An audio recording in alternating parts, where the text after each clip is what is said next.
afternoon. I represent American Freedom Alliance. We're concerned with the threats to Western civilization, among those unchecked illegal immigration and the erosion of the rule of law.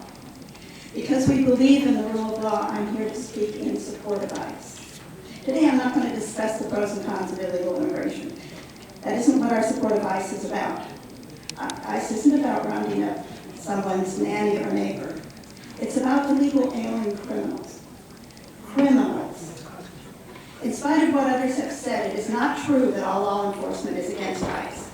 A few months ago, Ventura Sheriff Jeff Dean spoke at the Thousand Oaks City Council meeting and explained exactly what SB 54 did and didn't do.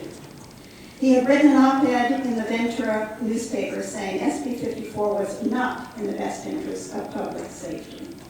He said the Association of California Sheriffs did not support SB 54.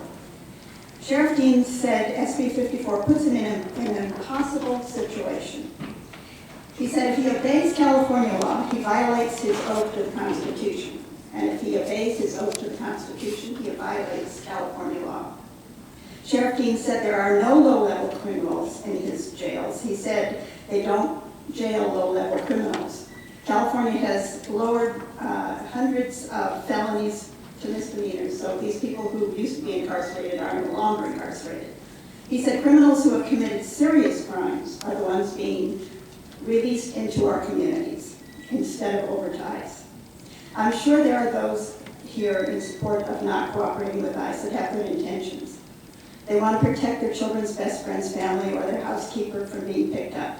But if ICE can't pick up criminals from the prisons, then they have to go out into communities to find them, and they may then end up picking up your little neighbor or your best friend. I may not agree, but I do understand people wanting to protect their nanny or their neighbor. But I don't understand protecting criminals. Jamal Shah Sr. invited me to his home on the 5th anniversary of his son's death. I've seen the plaque in front of his next-door neighbor's home, where his son, Jamil Shah Jr., was gunned down for no reason by an illegal alien gang member who had just been released from jail instead of over to ICE. How did not cooperating with ICE make the Shah's life safer? How does it make any of our lives safer? What reason is there for any illegal alien criminal to be released into our communities? Don't we have enough of our own American-born? We are told SB 54 protects illegal alien victims who otherwise would be afraid of cooperating with the police. However, releasing these criminals that they had helped convict back into the communities, they face them, they face retaliation. How is this protecting them? It is the first job of government to protect us. We expect law enforcement agencies to cooperate with each other. Don't agencies share DNA, fingerprint data?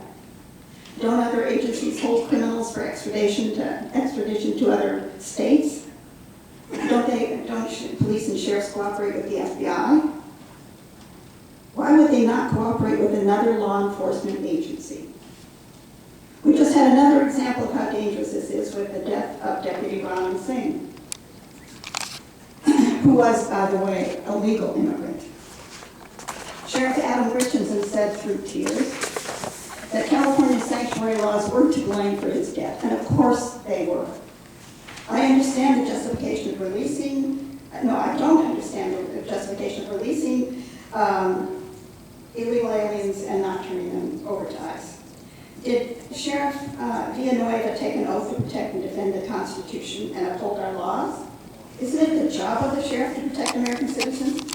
Why on earth would anyone want to keep, as Sheriff Dean said, serious criminals in this country?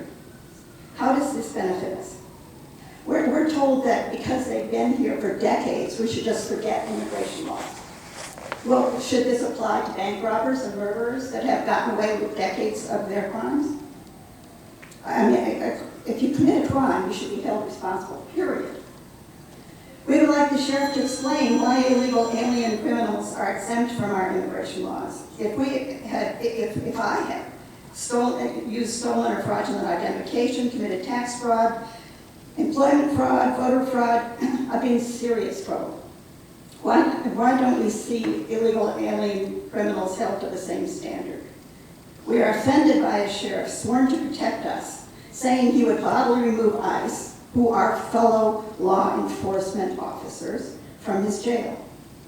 We have respected the rule of law all of our lives. We have respected and supported law enforcement. We find it impossible to believe that it is necessary for us to come here and ask law enforcement agencies to cooperate with each other to protect us. It is still against the law to enter this country illegally. And I'm sure that the statistics that these people just gave you about the deaths in custody and so forth could also be found on legal citizens who have been arrested and criminals and are in jail. I'm sure there are suicides. I'm sure there are people who have died of diseases in custody that are legal citizens. We are asking the sheriff to cooperate with us to keep us safe. Thank you. Excellent. Good job. Thank you.